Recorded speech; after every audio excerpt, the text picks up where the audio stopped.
I made more money in the last 6 months than I did in the rest of my life, which sounds like a very cocky flex, but it mostly just means how broke I was before all this. There's a very interesting thing that happens when you start making your money. You can go two routes. You can take the route that all these other guys on social media are taking, which is go live in Marbella, Bali, Dubai, or Miami, buy a G-Wagon, yada, yada, yada, right? Or you realize that you want something deeper. I fit in the second category, not that that's better than, buying G-Wagons. I mean, do your thing, but for me, I got a huge meaning crisis, actually, after I finally got those big goals of money, freedom, going from Airbnb to hotel to wherever I want to go. And it's great, but I completely lost meaning in a few months ago. And going through that period, I feel like life has really started for me. And I can describe this to you in a very simple way. I think that there's two quest lines, right?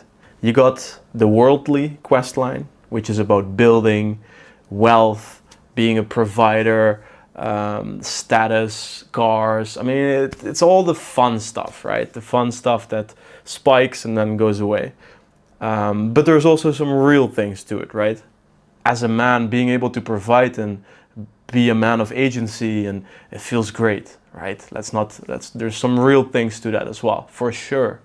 But then there's the personal quest line, the character quest line, right? Where you stack your abilities and whatever video game you played. I played MapleStory, League of Legends.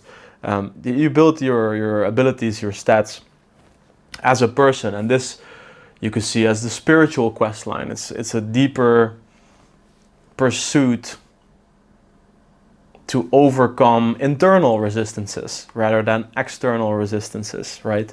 To make money, you pass simple external resistance because nobody wants to do the work. You did, you get the money. So you got these two quest lines, and I think life starts when you can fucking combine the two. I've always kind of knew that. I've always tried to pursue that, but when you haven't felt money before in your life, then at some point you just go fucking stupid. And 2024 for me was just sacrificed. I had no regrets for it, but completely sacrificed, thinking of only one thing, and that was necessary to get to where I'm now. So granted, maybe you need to go through that. You need a healthy amount of that for you to decide whether you want to go full down that path and drive G-Wagons in Dubai, or you're ready to start your real life. And your real life, I think, is combining your personal and your business quest. So your worldly and your personal quest. Here's something that it connects to very well. David Brooks talked about resume virtues and eulogy virtues. And that's exactly it. Your whole life, most people stay in this, thinking in resume virtues. What do I need to put on this resume to convince someone to hire me, right? To convince someone I'm good enough. That's what we do most of our lives. We have these resume virtues. We finish the study to please our parents. Then we get the job to make money and be a civilian and buy stuff and buy more stuff. And then you get the promotion, and then you decide to become an entrepreneur because you want more money, and you want to put that on Instagram. It's all resume virtues. You're constantly putting your resume out there to everyone, asking to be hired, asking to if you're good enough. So is it bad to go deep into the worldly quest line? I mean, nothing is good or bad, but I really think that your life will not start if you stay only in there. Because what is life about in the end? Always comes back to feeling your power grow and overcoming resistance. Like Nietzsche said. That's it.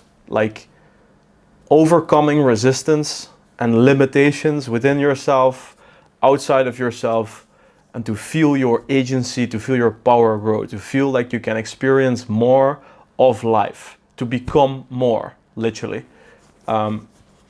But that doesn't quite happen if you stay only in the worldly, if you only chase the money and the status games, the resume virtues. So yeah, to put it all together, I guess, the building yourself up as a man, like that phase, great, but don't overextend it.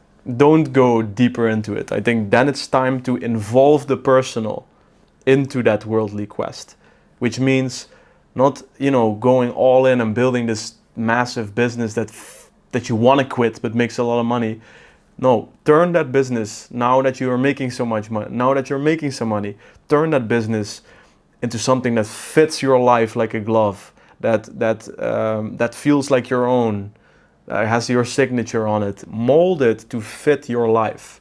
Otherwise, you're just going to be chasing things that really don't matter in the end, and you will eventually lose meaning, like I did for a second there. Another example to make this actually practical and not just all up in the air.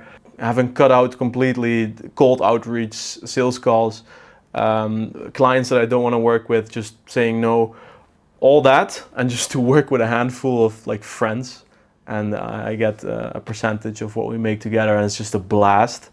Like that's also how you merge, at least in my case, personal with the worldly, and you can do that for yourself. Like write down like 2 pieces of paper. What's your worldly quest line? What's your personal quest line? And where can you merge those? Are you at the point yet where you feel confident enough in yourself to say, okay, that's enough of the status games. I don't really want all the McLarens and the this and the that.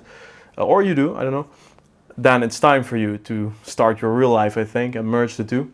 Or do you feel like, no, I think it would actually be best to build myself up a little bit more in the worldly, which is fine too. There is no wrong answer. So yeah, just wanted to share that. Good luck.